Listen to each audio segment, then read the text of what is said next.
Hello and welcome to the Language Revolution podcast. My name is Cate Hamilton.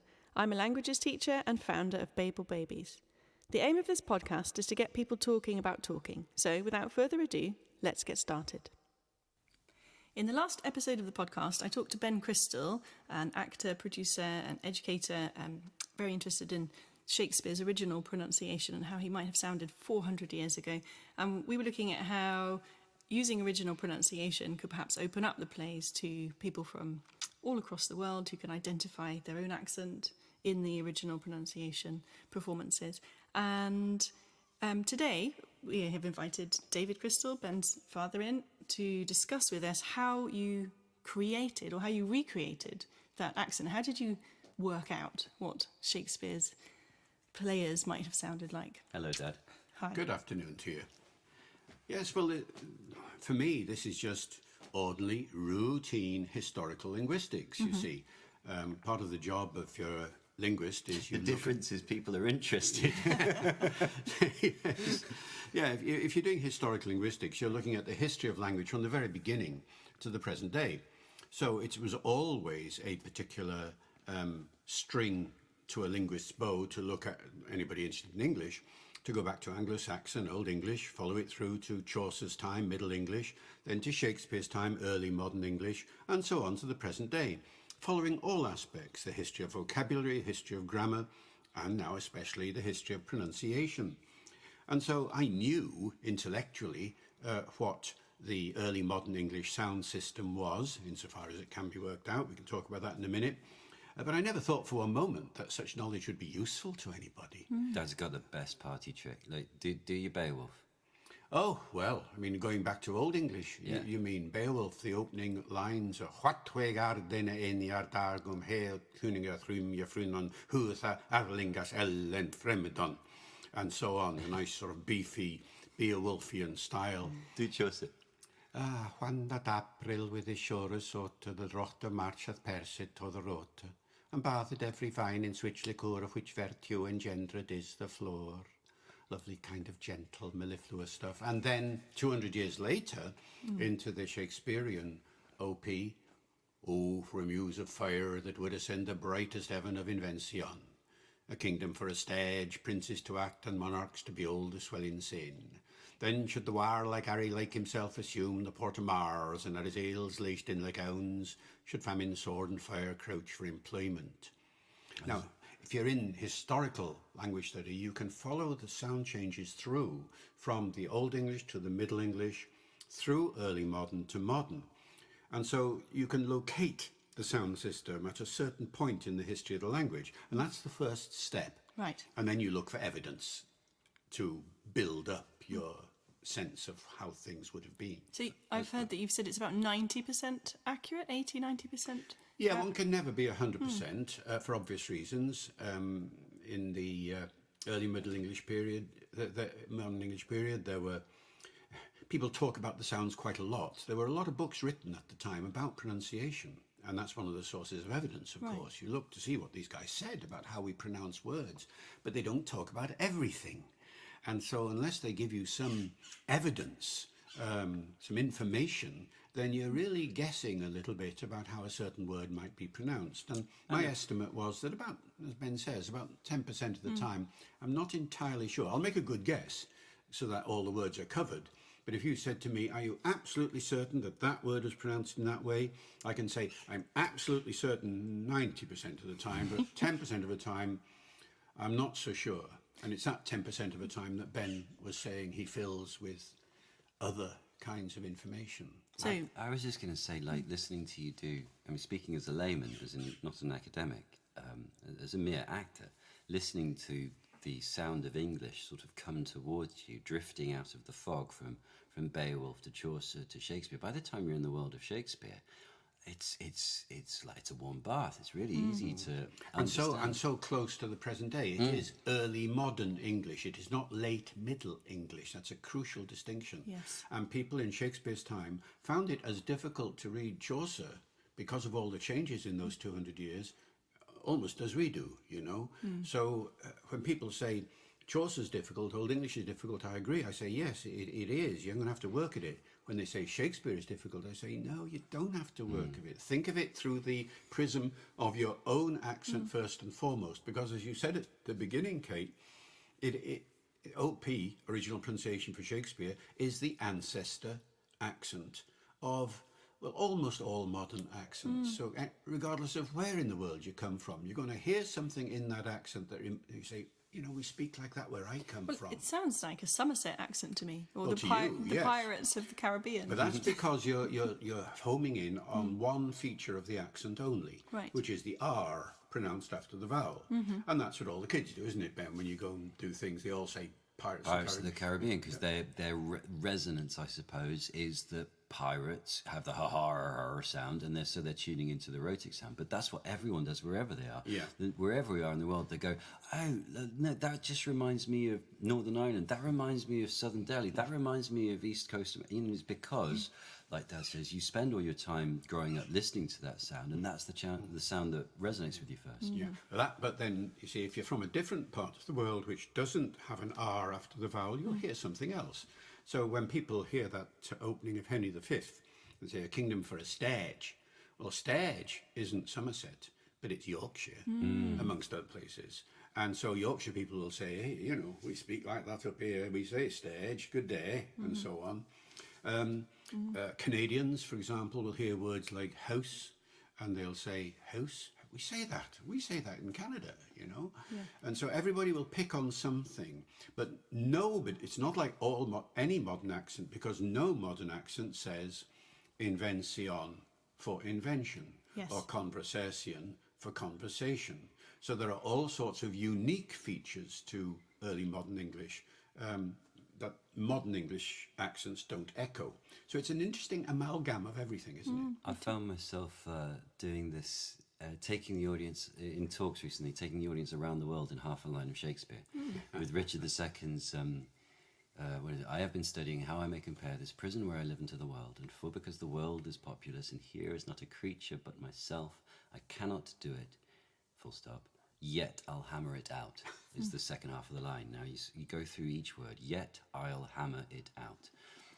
In modified received pronunciation, which is my base accent, which would be yit I'll hammer it out in OP. So we don't say, I say yet, we don't say yit. Go to Australia for yit. Oil. Well, that's sort of, it's the closest we have to oil is Ireland, I suppose. So Ireland-ish. A lot of Irish will do that. Hammer. That strong R sound is mainly America. So we've already gone in 3 words: Australia, Islandish, Americas, hammer. It is just it, which is another great reason for ownership over the sound, because there are some sounds that just haven't changed the same, that haven't changed. And then out, oot. So Oot. Canadian.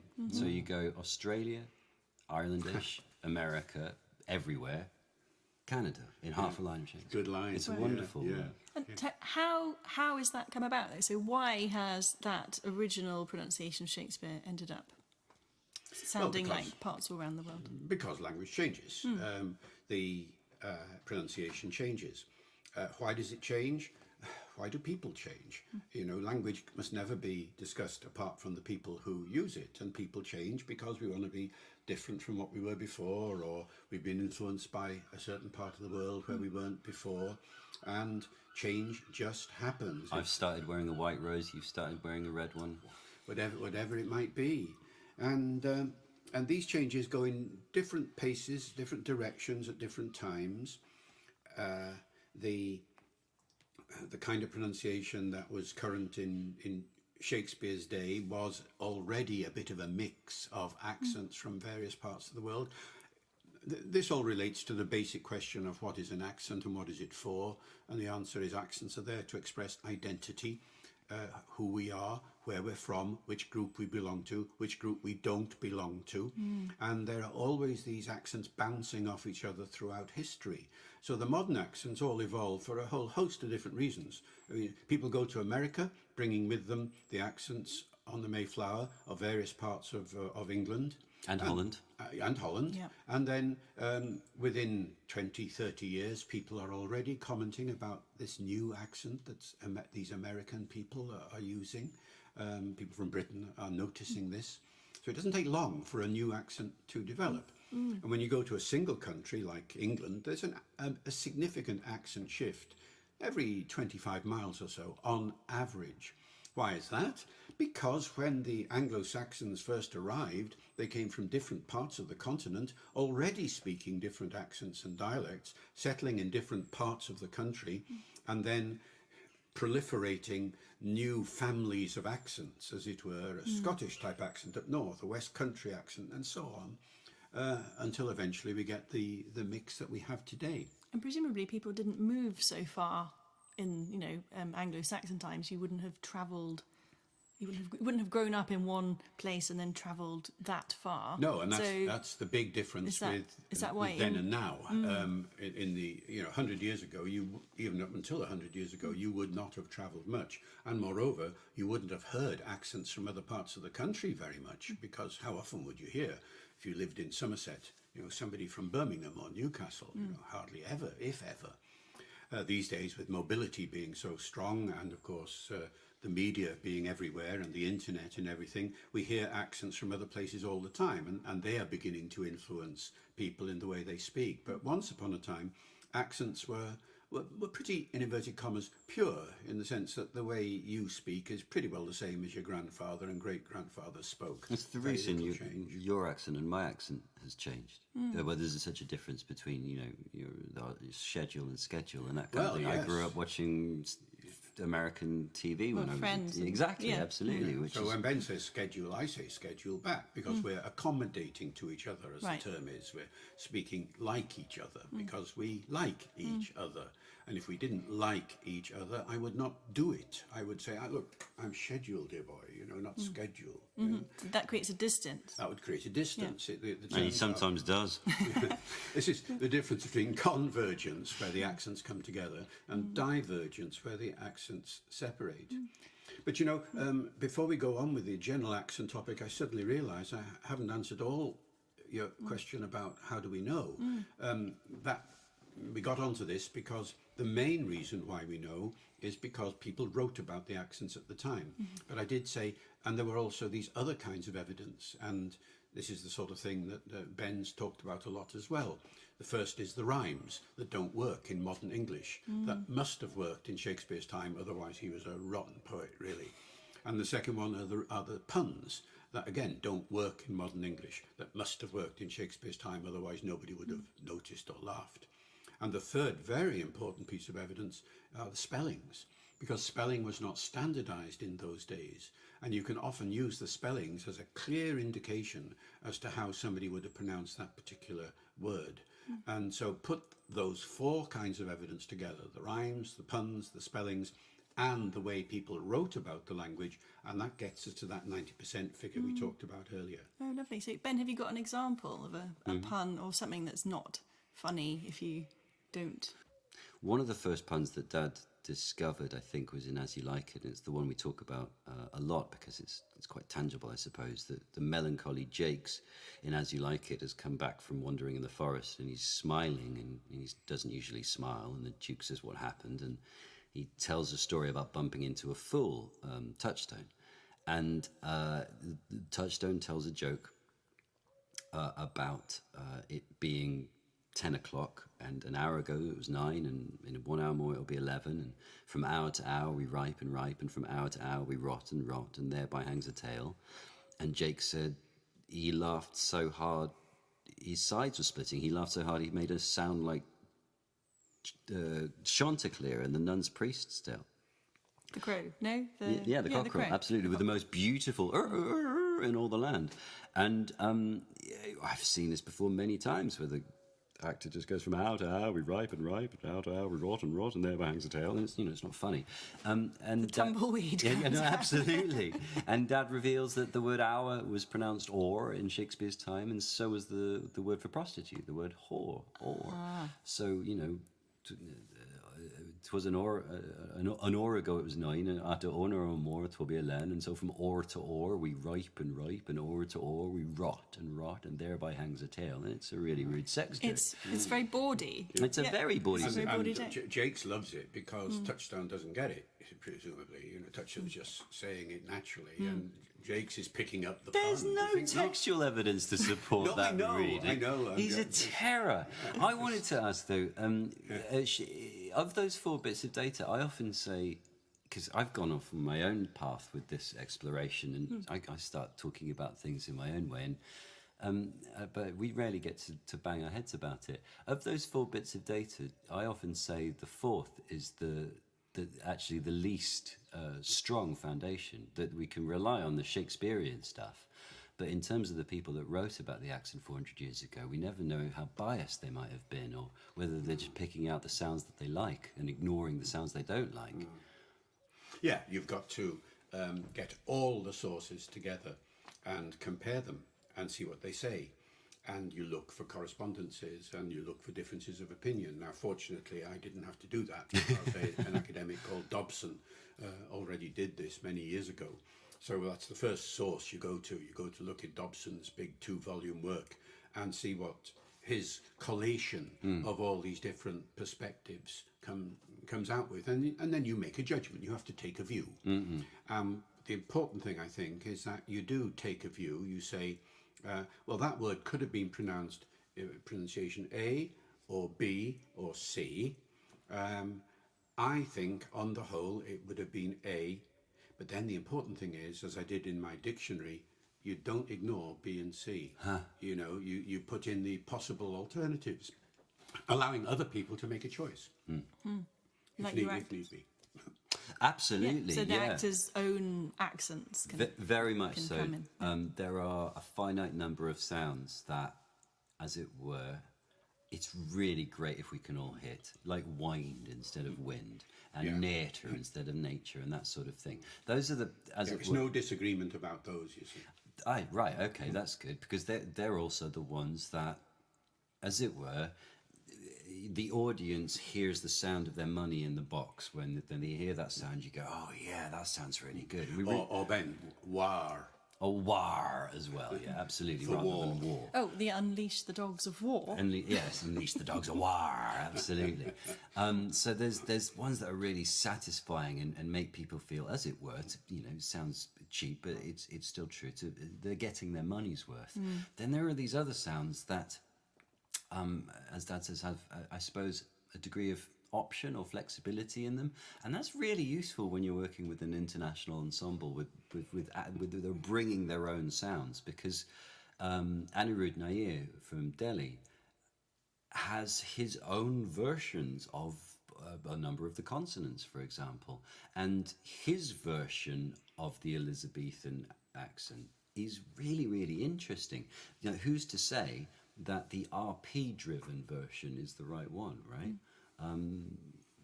I imagine Shakespeare would be interested today in getting as many different voices as he could. So I've certainly taken a degree of flexibility away that's perhaps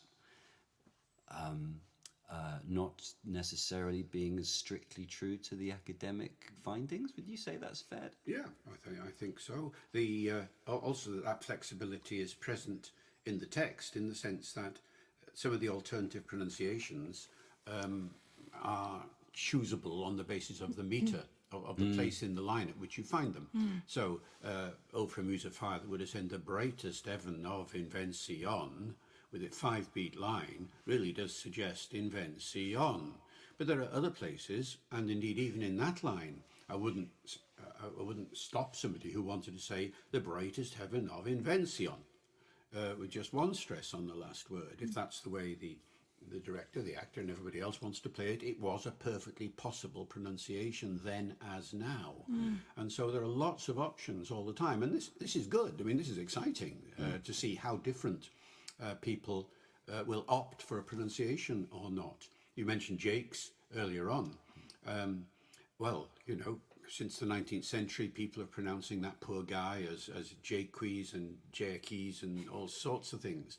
It's important to know that At one point, it has to be Jerkies or something like that because of the meter. At another point, it doesn't have to be at all. And if you don't pronounce it as Jakes, you miss other puns. I mean, when Touchstone meets Jakes in front of Audrey and says, "This is Monsieur, what you call it," he's saying so because he doesn't want the rude word Jakes, which means a toilet, of course, in Shakespeare's time. He doesn't want to say the rude word Jakes in front of his girlfriend, you know. And there are books at the time to support this. The inventor of the flushing toilet, John Harrington, writes a book called The Metamorphosis of Ajax, Ajax. And he calls it that because Ajax was pronounced Ajax.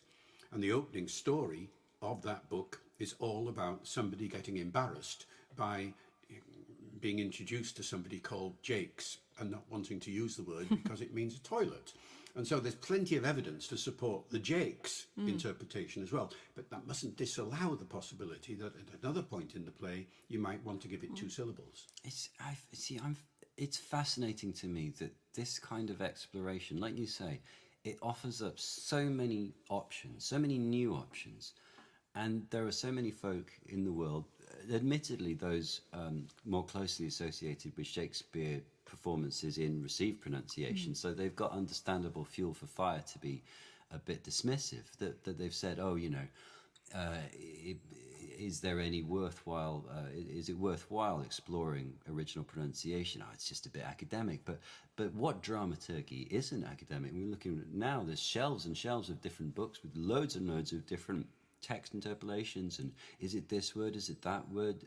The more options that we can create, whatever the source of it being, it can only hopefully allow the artists involved to choose one that seems to be right for them in that moment. You were finding options all the time when you did Hamlet in OP, didn't you? I mean, I'm remembering woman, frailty, thy name is woman. Oh, because Dad said that the one potential way of saying woman in Shakespeare's time was woe man, a man of woe. Oh, right. It was a joke of the time, a very sexist joke, but a joke nonetheless. I couldn't actually find it in Hamlet, but a few years later when we did Pericles Recomposed, we did it with the Swedish Radio Symphony Orchestra, with the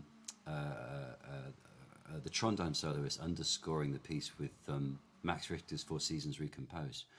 And when Pericles loses his wife, or at least believes she's dead, he has a line to Lycorida, the nurse, to hurry inside and get his jewels in his casket. And the line is, "Suddenly, woman," like, hurry up. I'm standing there on stage, and the music is playing, and the tragedy of the moment comes, and I find myself sort of, as it were, opening up my arms into the audience and saying, "Suddenly, woe man, suddenly I am a man of woe." And you sort of go, yeah, why not? Absolutely. Who's to say whether it's right? What is right when we're trying to interpret 400-year-old works, I suppose? But my goodness, isn't it interesting that these academic findings, whether they be textual or phonetic or whatever, or theatrical in their nature, they're only giving fuel for further exploration and fire to keep these things alive in different ways. It just allows people to bring their own view of the world to Shakespeare, which is all he wants. Which is all we want, really, isn't well, it? it's all. Yeah. I think it's all he wanted. I say a lot. You know, he with the meter, with the poetry. So often there's a Canadian scholar called Neil Freeman, and he would talk about the heartbeat and the heartbreak. When the line of poetry goes above 10 syllables, it's because the character's pulse is raised. That the line or the thought in the line is almost breaking out of the structure of the poetry. Right. And whenever there are less than 10 syllables, it gives the characters opportunity to pause. Indeed, Hamlet says at one point, "must give us pause," and there's the respect. It's an 8-beat line. Shakespeare's given him a pause. And that there are these moments where the heart beats faster, and then there's the moments when the heart breaks. And Shakespeare is this most beautiful, ornate frame. And that's the structure of the play, or the poetry, whatever, but the canvas is blank, and he wants you to paint the picture with your heart, you know, with your life experiences today. Shakespeare only makes sense. Shakespeare makes more sense the more of yourself you bring to it. Yeah, there isn't a right way of doing. No, and that's the truly beautiful thing. That is where this sort of RP production, this is how it is supposed to be done. kind of I suppose. theory And falls down. that's what actors who are coming to this for the first time, and directors too, they have the same preconception. Yes. They say, is there a right way to do OP? What is the correct form of Right. OP? When I was working with Tim Carroll at the Globe for Romeo and Juliet, in the rehearsal period, we had to break through the actor's mindset in this respect, because, as you've now heard, OP has R after the vowel, R, and we're used to thinking of that kind of sound associated with, pirates and lower class people and so on, not RP. See, RP is the main accent that doesn't say car and heart, they say car and heart, that's the main one. So the actors who were playing the upper class parts were naturally a bit distraught about this, and one of them actually raised his hand and said, Tim, I'm the prince. I can't speak like that, can I? I'll sound like a servant. Right. And Tim's response to this was, you don't have to, if you're going to act the part of a prince, then he said, act the part of a prince. Don't worry about the voice. I mean, the voice is, the RP association with an upper class character is the lazy way out, I remember him saying. You sympathise with that, don't you, Ben? I find this everywhere I go. Every time I work with a new group of people learning OP for the first time, getting them through that little wriggle barrier of, we've got it right, we've got all the sounds, we're doing all the right sounds, it doesn't sound right, what's wrong? And I'm like, you have to make it your own. You've got to loosen up a bit. Absolutely, Yeah. play with it. You've got to start playing with the sounds and playing them like you would notes on a piano, I suppose. You've got to. It comes back to ownership and permission again. Always feel like it's an instrument that you can run up and down the notes of, like you're improvising. Which is one reason, presumably, why the Americans have fallen in love with it so much. Because most of the OP productions in the last 10 years have been in the States rather than over here. I think it was the real breakthrough in America, and actually true in New Zealand, in India, everywhere we've taken it so far. If they've grown up with an idea of, I can speak a bit of Shakespeare, but I can't make it sound like Olivia, sticking with or Branagh, or whoever they grew up listening to, or David Tennant either. I mean, David's Scottish, but he speaks, you go online and listen to David's To Be or Not To Be, and he's doing it in his beautiful RP, I believe, but he's not doing it in his Scottish.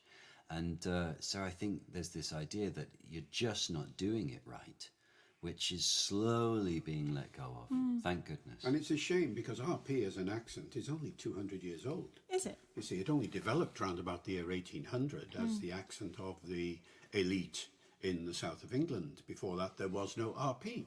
In Shakespeare's day, there was no RP, nothing remotely like it. You could get to the top of the kingdom with a regional accent.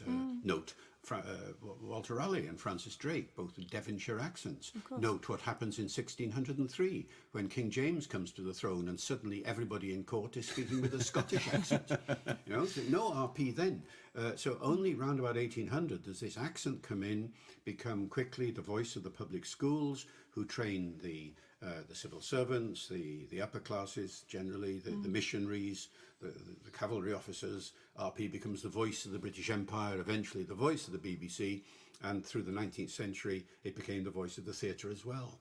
Yes, and then people who do not have that accent feel they're not part of the... Yes, and when we were doing Yes. Romeo for the first time, this was the first time, remember, at the Globe, it was a real experiment. I used to walk around the yard and ask everybody how they found it. And there were a group of inner city London kids standing in the corner of the stage.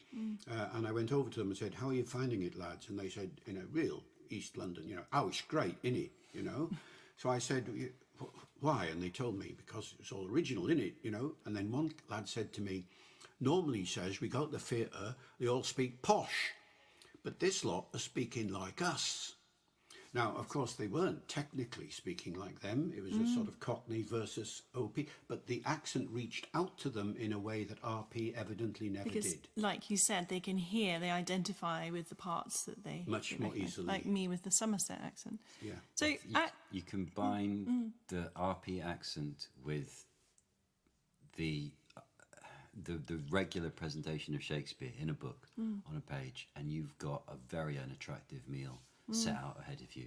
That you've sort of grown up with the idea that it's difficult to understand, and you can't access it, and then you hear it in a sound that you resonate as being the opposite of who you are.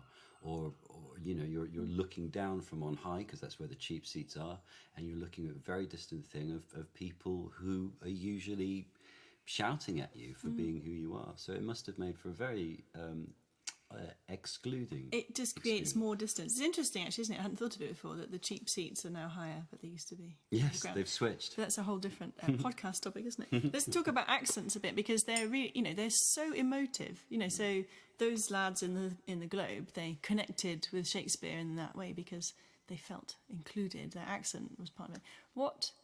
How have we ended up with sort of a hierarchy of accents where we've got, you know, some accents are, you know, the right accent. Oh, that's an 18th century This is the development. 18th century. I mean, it is a natural human condition to mock people who are not the same as you are.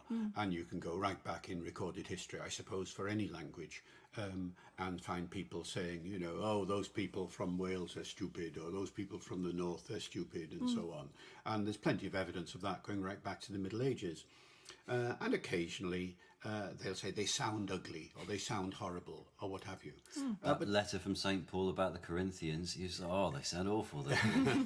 But everybody says that about everybody, you see. Right. There was no single accent that would be ranked higher than all just to of these distance others. yourself from your enemies in some way. Yes, Yeah. which goes probably way back to the beginning of human speech as a survival mechanism. I often speculate about how it would have been in your cave 100,000 or more years ago, where you hear a noise outside and you shout, "Who's there?" in your early language. And the voice comes back, nay, answer me, stand and unfold yourself.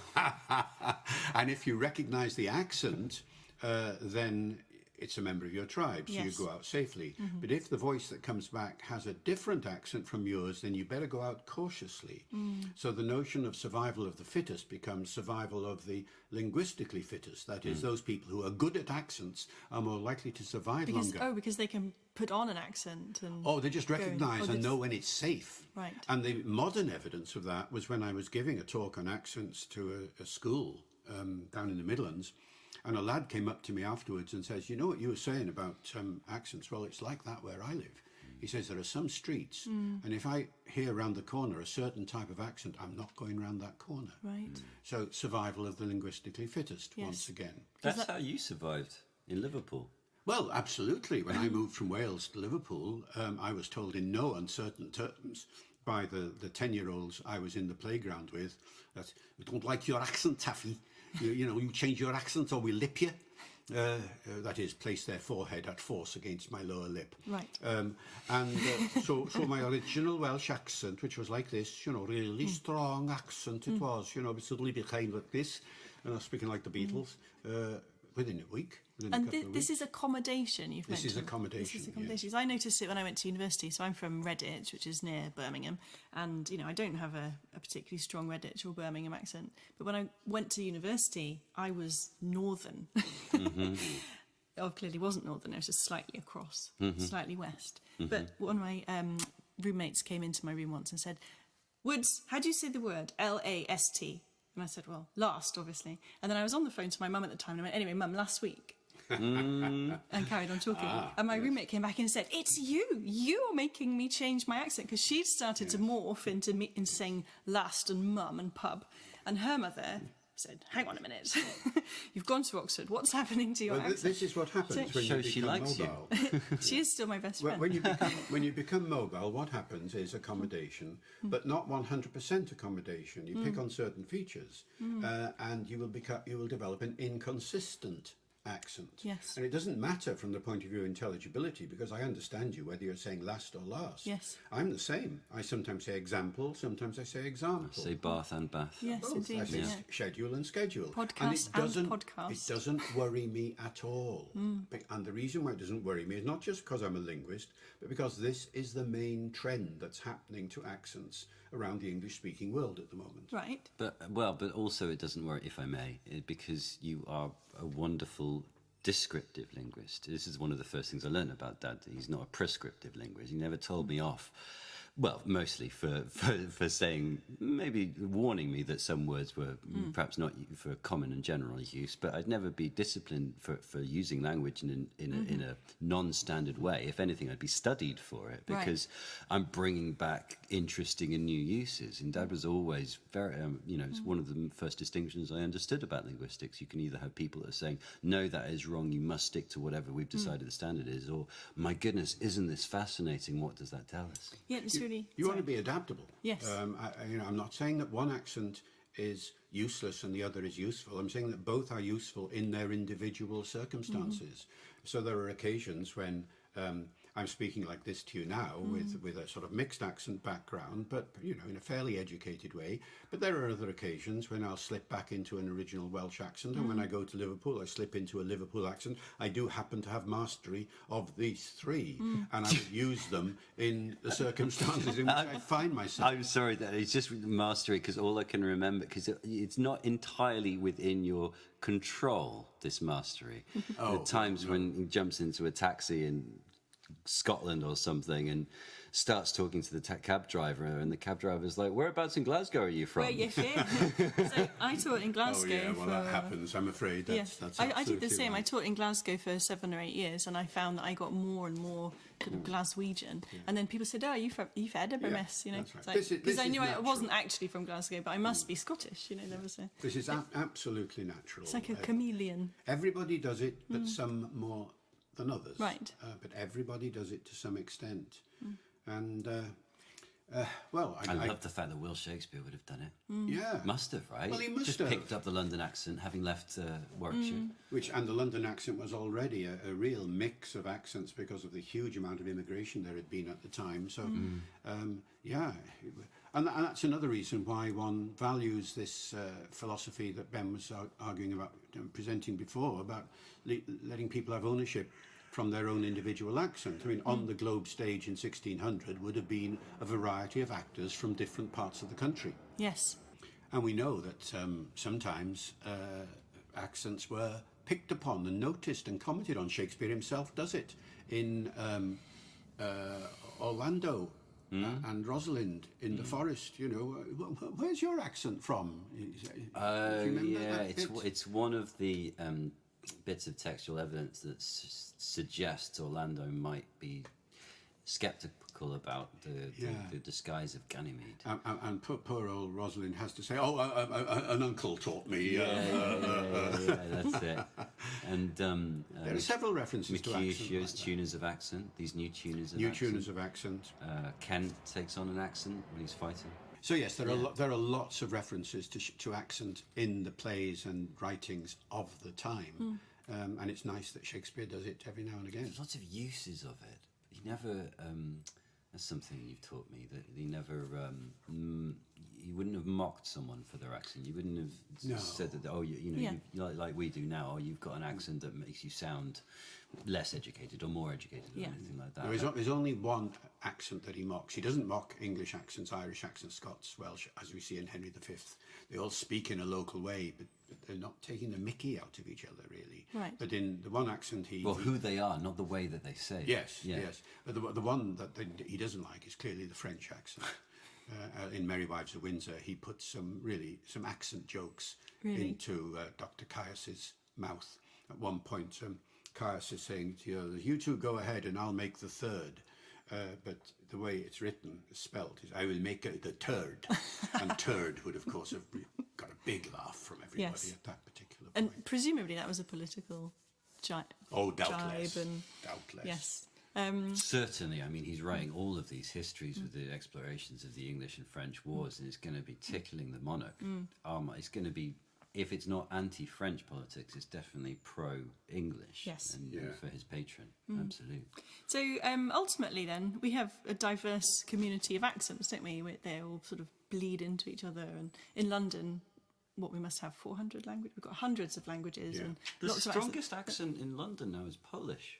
I read a few years ago. Is that still true? Don't know. It was, but that's the accent that is most predominant. Most frequent. It depends which part of London you are. In the East End, in the Brick Lane area, the what they call intercultural London English is an interesting mix of Cockney and the syllable timed rhythm that comes from languages like India or the Caribbean, especially the Caribbean, because of rap and hip hop and so on. So an East London chap these days will not say something like, I think it's time for us all to go down to the garage to meet our friends. He'll say, I think it's time we all should go down to the garage to meet our friends. It's rat-tat-tat-tat-tat-tat-tat, you know, and that's the main feature I hear amongst the younger people in that part of London at the moment. You know, nothing to do with the West European language influences, but from further afield. Yes. And so is that the influx of that sort of music through the media and technology? It's making accents kind of skip over geographical distances and come in? Well, for whatever reason. Yes, I mean, there must be a dozen reasons why these things have come together in this way. But remember, people don't adopt an accent unless they find it appealing, prestigious. They want to, you know, I mean, want in an unconscious sense very often. Yes. But they look up to the people. And what's been so surprising in East London is the way in which what came in as a group of immigrants and often sneered at and penalised and not given good jobs and all the rest of it, suddenly they've become cool, really cool. Yes. And the East London teenagers are all wanting to talk like them. Yeah. Well, and the as it were, the younglings of the British upper classes, as it were, are taking on those accents. Oh, maybe trying to distance themselves from the heavy RP. From their parents who are RP. Yes, the best evidence of that was Prince William. Exactly, yeah. When he came up here to Anglesey, he was at RAF Valley, whose aeroplanes we're sometimes hearing this afternoon.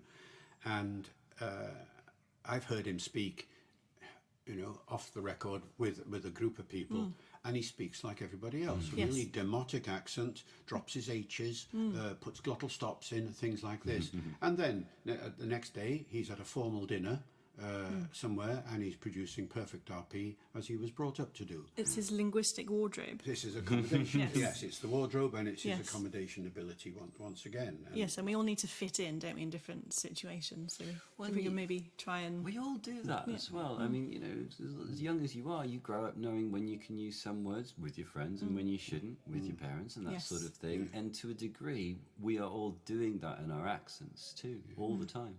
And, you know, sometimes it's dangerous in the sense that I remember when the Scottish referendum was being polled a few years ago, there were some English politicians who were in favour of Scottish independence when they were giving speeches put on a Scottish accent. Now, whether they did it deliberately or unconsciously, I don't know, but they were immediately pilloried by the press for being hypocritical. Yes. And so, you know, even though it might be natural, there's always a risk that somebody will say, you're taking the mickey. It didn't seem genuine. Doesn't seem genuine, especially if they know who you are and what your background is. My unconscious, you know, if I'm not thinking about it, my accent, I know, is this sort of modified received pronunciation. And my mate who grew up across the road from me, every now and again goes, Benny, you still doing that Welsh accent? And it's the same as you. Like when I went to school here and I was 7 years old in English, I very quickly learned how to speak in a Welsh accent. And a few months ago, I was giving a talk in a school in South Wales. And if I'm, you know, I think of myself as Welsh. And if I think about being Welsh, then the Welsh accent comes out a bit more in my voice. And I was down in the south of Wales, so my Welsh accent was coming out even more. And I start giving this talk, and I'm speaking more and more like this, you know. Is it? And I thought, oh bloody hell, I'm not going to make it to the end of the talk. And I can see over the course of the talk, these kids are saying, "What's happening to his voice?" And I'm like, I must explain. Yeah. And notice that when you slip into another accent like that, the main feature that identifies the new accent is not actually the vowels and the consonants, it's the intonation, the melody of the way you speak. Yes. And this, to go back to OP, is another big difference. You know, when we say that OP is not authentic, it is simply a plausible reconstruction. That one of the main reasons why it can never be authentic is we will never be able to reconstruct the intonation with which people spoke in those days, because none of those writers of the time tried to describe the melody of the voice. The first melody descriptions were a couple of hundred years later. And so whenever you hear OP, what you're hearing is early modern English vowels and consonants as best we can do it, to that 90% that we talked about before.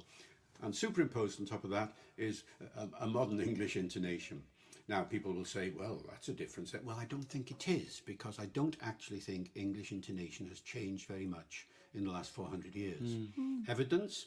Well, I can only go 200 years ago, when a chap called Joshua Steele wrote down in a book called The Melody and Measure of Speech. He wrote a musical stave, and then he transcribed various English sentences on the musical stave. And when you try and read those sentences back today, they sound exactly like modern speech. So if it hasn't changed much in the last 200 years, probably hasn't much in the previous 200 either. Compared At to least going that's back the to guess. Chaucer. That's the guess. Yeah. So you'll always hear OP at whatever period in, to some extent, the accent of the present day. That's that little drip of unauthenticness that will always be there. And the only melodic things we've found are the elisions in the folios, so that we have O apostrophe TH apostrophe in most parlance, off clock. Yeah. What time of the clock is it? Rhythm you can get some evidence, and stress you can get some evidence, but not melody. So the elisions, as far as I'm concerned, indicate it was pacey. There's because so many syllables are missing. Hamlet's speak the speech, I pray, as I pronounce it to you trippingly. Yeah, Do not mouth it.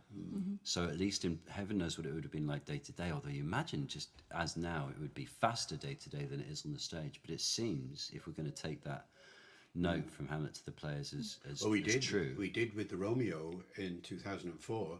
That was a unique experiment, because the OP Romeo was done just for a weekend in the middle of a run where the rest of the Romeo was in modern English.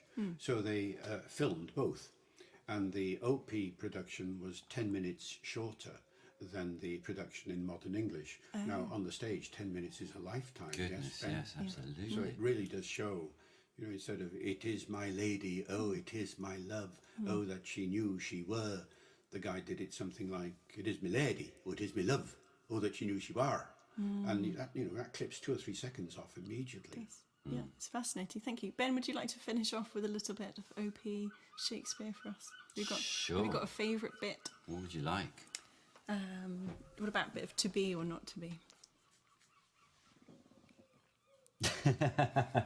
See, I laugh because Dad and I took different directions on that opening vowel sound. I used to go much more to bear, but you say to be. So it's just a funny. We could have an OP off. An OP. We did that once on the stage somewhere, didn't we? Of course we did, yeah. Who can say the to be or not to be speech fastest? Flipping I can't remember who won. To be or not to be, that is the question. Whether it is nobler in the mind to suffer the slings and arrows of outrageous fortune, or to take arms against assay of troubles and by opposing end them, to die, to slay, no more, and by a slave to say we end the heartache and the 1,000 natural shocks that flesh is heir to. 'Tis a consummation devotedly to be wished. There we go. Thank you very much. Thank you, David Crystal. Thank you, Ben Crystal. It's been a real pleasure to chat to you. Thank you, It's Kate. been a pleasure. Thanks, Kate.